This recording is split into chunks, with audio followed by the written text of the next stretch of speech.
Hey YouTube, what's shaking? Shane Withenshaw from RSW Guitars here. Just making this video in kind of a response to a video that I seen a couple of days ago. I was kind of checking out some videos on YouTube and I came across one of Scott Grove's more recent videos. It's basically a video talking about neck heels and the position of neck heels, the size of neck heels. Are they necessary? And I thought these are all really good questions, and I thought I might be able to chime in on this, being as though I've built several guitars and I've never built a copy guitar. So every guitar that I've built, I've designed myself, and I've spent quite a bit of time actually doing the designing of these instruments. So there's a few things that play into the factor of where the heel is going to be positioned on the neck, how pronounced it's going to be, and all the other aspects of it. But to get a better idea, we're going to go over to the workbench here, and I've got one of my builds set up there, and we can take a look and get a better idea of what I'm talking about. Okay, we're over here at the workbench, and this is one of my builds, and I'm going to show you something here. And you can see there's no heel on that, okay, and you can see how actually thin the body gets right there, okay, pretty thin. Now there's three things that are happening here on this instrument that allow me to get that. The first thing is that it's a neck through guitar, okay, so this is one solid piece going all the way to the back of the guitar. Now, why is that important? Because with a set neck, and you have a glue joint here, you can't really shave this back. You can, in all theory, after you get it glued in place and everything, but it's going to look like crap as soon as you start carving all this back, and that glue joint starts being exposed. It's going to look like crap. So, this type of thing is really only feasible on a neck through guitar. That's only the first thing that has allowed me to get this to this point. The second thing you'll notice is right here. You'll have to excuse me for the camera. My battery died, so I'm tethered here. You'll notice right here that I've also taken this down about another 1/4 inch. So this is even a 1/4 inch lower than the surface of the back here. Okay, and that's just an extra thing you can do. You can do that on a bolt-on. You can actually do it on a set neck too. You can do it on anything, and I typically tend to do this type of little thing here on most of my builds, just because it gives you extra access. Try and get it down, is because it is a big pet peeve of mine having a lot of stuff here. I don't like it. And the third thing that has allowed me to do this is the position of the horns on this body and the depth of the cutaways. Okay, now the cutaways are the same depth pretty much, right? Approximately, whatever. This is great, okay, because you see it transitions to the body right around the 20th fret, right? Okay, so we can have a look at that and see the way it is. Okay, I apologize for the light too, but like I said, with the camera thing. Okay, I'm gonna set this down. Now, that's all fine and dandy, okay? Because this is, it's like a double cutaway Les Paul, right? The cutaways are the same on both sides. However, if this was a body that was more like a Stratocaster body, for example, what you have here is you have two different horns here, okay? So you have the bottom horn, then you have the top horn here. Those are pretty squiggly lines. I don't remember drinking this morning, but anyways. This bottom one here, now if you look, the way this cutaway comes in, we're looking at this, it looks like the body meets the neck right about the 20th fret, okay? And if this is a 24 fret neck, you got pretty good access to the entire neck there, right? So you think, okay, well that's great. So then you start doing your transition from the thickness of the body, because the body does have to be a specific thickness, and I'll get into that in a minute. But you go from the transition from the thickness of your body up to, you know, the thickness of your neck. And your neck does have to be a certain thickness too. For example, I use a truss rod that is 7/16 of an inch deep. So I know my truss rod slot has to be 7/16 of an inch deep. So I got to make sure that my neck is at least 9/16 of an inch, so the truss rod has a little bit of material behind it. Okay, so you do have these two measurements, and you have to make a transition to that somehow. So that's great. We'll make it at the 20th fret, right? Well, here's the problem. If this top horn is set farther down the neck, like on most Strat type guitars, in fact all Strat type guitars, you know, that transition is starting farther down the neck. So then all of a sudden your transition is no longer at the 20th fret, it's now at the 16th fret. And because of that, down here at the treble side of the neck suffers from that, okay? Because it has to be cut at the same place. Now, that being said, after you get the body wings glued, like I said, on a neck through, once you get the body wings glued, then you can go back and you can shave some of this stuff even more off the one side if you wanted to. But for construction's sake, this has to be at a certain position in order to accommodate the body wings. Now, for the thickness of the body, because I mean, if you make the body thinner, you can make your neck blank thinner, right? And then you can remove material that way as well. But there are things you have to take in consideration when doing your body as well. The main thing is what type of hardware you're going to be using. Okay, we look back over at this guitar again, and you can see it's pretty thin. You know, I think it's about 1.25 inches thick. You know, I did that for a couple reasons. I wanted it, you know, it's got a mahogany core, so I wanted to, you know, kind of lighten it up, and I also wanted to bring it closer to my body, right? It's a very, very comfortable guitar to play. But there was two things that allowed me to do that. One is that it's got a slight arch to the top, and the second thing is the type of hardware that I used. Okay, I used a Tune-o-matic bridge. And because I used a Tune-o-matic bridge, the studs on a Tune-o-matic are only maybe 1.25 inches long. You know, they might be a little bit longer on the tailpiece. I'm not sure. I can't remember at this specific time. But give or take, they're about 1.25 inches deep. Okay, so hence your body only has to be a little bit more than 1.25 inches deep, right? As long as you don't stick out the back, you're golden. Okay. Now, if you're using a Floyd Rose, on the other hand, well, this is a Floyd Rose copy, but you know, a Floyd Rose type of bridge, you can see because of this sustain block under here, that's substantially deeper than 1.25 inches. Okay, we're looking at, you know, I believe what it is for the standard Floyd Rose, I think is about 1 5/8 body depth you need in order to accommodate it. Okay, because you got to accommodate this. And then on the back of the guitar you have the springs and the spring claw, and that's all got to be put into a cavity as well, so you got to accommodate that as well. And then on top of that, if you wanted to have recessed cavity plates, then you got to take that and you got to, you know, you got to make clearance for that as well too, so then you're looking at 1.75 inches thickness for a body. Scott had also pointed out about some acoustics that are coming on the market that have the block inside the body. And so I guess, you know, they're out there, so I guess it is possible, and I think it's an excellent idea.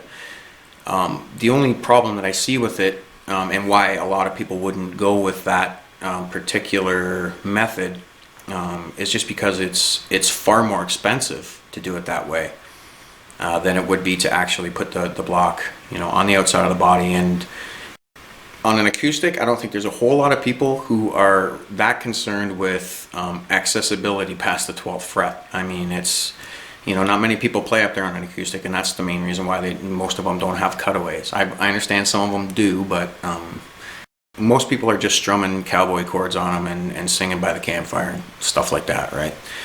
So I don't think that is a big deal. Like, I wouldn't be willing to pay an extra $400, you know, for an acoustic just because it's got the block on the inside of the body, and it could very well cost you that much because it's out of the norm. You know what I mean? It's far more complicated to do it that way, and it's going to take a lot more time to do it. So, you know, I myself, I wouldn't be able to justify the extra cost when I'm not going to be playing down there anyways, generally, right? So, and I could probably see where some people might disagree with that or whatever. Maybe some people like to play a lot on the upper register.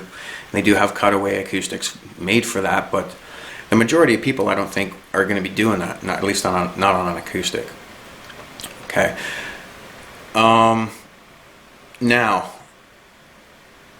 I want to talk a little bit about the Les Paul neck joint, and I don't think we're going to get a definitive answer on why Les Pauls are built like that.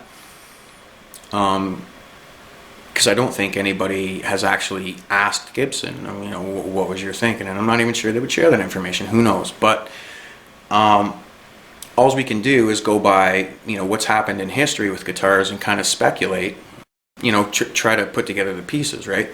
Everybody knows Gibson, has been around since 1903 or 1908 or whatever. And he used to build mandolins and acoustics and whatnot. Long before solid body electric guitars came along. Nobody had ever even heard of such a thing. Now, when the solid bodies did come along in the 1950s, 1952 or whatever, I believe, I think when they were designing it, they were taking a lot of the principles from the acoustic guitar with the whole set neck thing, the glued in neck. An acoustic usually has a dovetail or something, and electric usually has a tenon. But it's the basic same principle. You're gluing the neck into a slot, for example, right, or per se. So I think they stuck to a lot of principles that just worked for them for what they were doing already. They thought, well, it works really well on an acoustic, should work on a solid body electric, right? Would stand to reason. So I think a lot of those steps went into the initial Les Pauls, but the thing that they weren't taking into consideration was people were going to be playing a lot more on the upper register of the instrument, okay? And that heel type of thing is, it is actually going to start causing a problem for people. And again, this is all purely speculation, right? This is just, how I believe that the Les Paul design initially came into play when it was first designed. Like I said, I haven't been able to find that information out there anywhere, so that's just my belief in what I think might have occurred. However, they built a decent enough instrument that people were buying them anyways, and everybody who plays a Les Paul will complain about that goddamn access, up to the 22nd fret. It's a problem. Even the stuff they did to correct it, it's still too big, and I completely agree with Scott on that. It's some of the stuff is just, you got to scratch your head. Why are they doing that, right? But a lot of it too is, for production, to get it out the door. You'll get fanboys out there who just simply will want a Gibson regardless of any kind of flaws it may or may not have. It's amazing how many people will just play something because, they heard, one guy playing, he's an amazing guitar player and he plays it, so, I'm going to play one. And then that guy plays it because he heard somebody else play it and he's going to use it. And it goes right down on the list, right? And that's their bread and butter, basically. And people keep buying them. I mean, some people will only play some types of guitars just because that's all that they know. That's what they started with, and they've always stuck with that. And anything else is uncomfortable and foreign to them. There's different reasons why people play the instruments that they do, and the different reasons why they just keep buying them. Right? People tend to tolerate things, and some people don't even notice some of these issues just because they've incorporated into their style. It's part of their technique now to move their hand into a position where they can actually hit those notes. It's the same as whenever you're practicing on a guitar. They say if you practice on all different types of guitars, and it doesn't necessarily help you. It might even hinder you, because as you start to learn, as you start to incorporate things into your technique based on how that guitar is built, and then you take one that's completely different, well, then your technique's going to change slightly because of the different construction of the instrument. Thing is that they're not going to change it if people are still buying it. Okay, they might listen to people's complaints and yada yada yada, and you know what, the whole thing with, you'll get even people who don't complain about it. They don't like it, but they won't complain about it, you know, just because they're committed to the type of instrument that they play, right? They won't mention the things that they don't like, but in turn they do not like them, right? They still don't like them. There's always things that some people don't like, right? Especially if you're not getting a customly made guitar, you're buying one off the shelf. There's going to be things that, you know, you're going to have to live with, right? And that's always been one of those things with the Les Pauls, is that huge honking neck joint. Now, with that being said, because it is a set neck, you do have to have a certain amount of gluing surface, okay? Because you are mating two pieces of wood together in order to have some kind of strength. You know what I mean? Now, do they have to have a big honking fucking chunk of wood on there? No, they don't. I mean, obviously, right? Now, the other thing to consider too with a set neck is, as opposed to a neck through, is a neck through, when all is said and done, you get the body wings attached, you can go by and you can carve the shit out of it and get it right down to wherever you want to get it at. But you can't really do that with a set neck. Now, is there room for new types of designs? I'm sure that there is. I haven't really found any. I mean, there's things I do to get around things in order to achieve what I want, but I mean, I haven't, you know, there's not really a solid, you know, new innovation or whatever that will solve the problem indefinitely, because again, it's based on different variables, right? There's different types of variables you have to consider when you're building a neck, okay? You have to have it planned out from start to finish. You can't just say, oh, I'm going to build a neck and it's going to fit on everything. You can do that, but you're going to have to set the heel at a certain area so it can accommodate any type of body, right? If you know, consciously, when you're designing the body, think about this stuff and think about, well, where do I want this neck heel to land so it's comfortable? Then there's some things in the design of the body that you're going to have to forego. I mean, you're not going to have that offset horn, you know, feature. You can, but you're gonna pay for it, right? Okay, so to make a long story short, there is some type of rhyme and reason to some of the designs out there. Other ones, they're just doing what they've been doing all along. And like I said, if people are still going to be buying them, and they know the cost points of it, and they know there's not going to be any surprises that way, then they're making a boatload of money off it, then they're going to keep doing that, you know. So anyways, that's my 2 cents worth. You know, I hope it helps maybe clear up some of the questions that Scott had about that, from a builder's perspective anyways. And you know, I'm not there's no science behind it or anything, and if there is, I'm not aware of it. I'm not a scientist by any means. But it's things that have been tried and tested firsthand by me. I mean, I've tried it to see if it works, and I've tried different methods, because I can't stand neck heels either.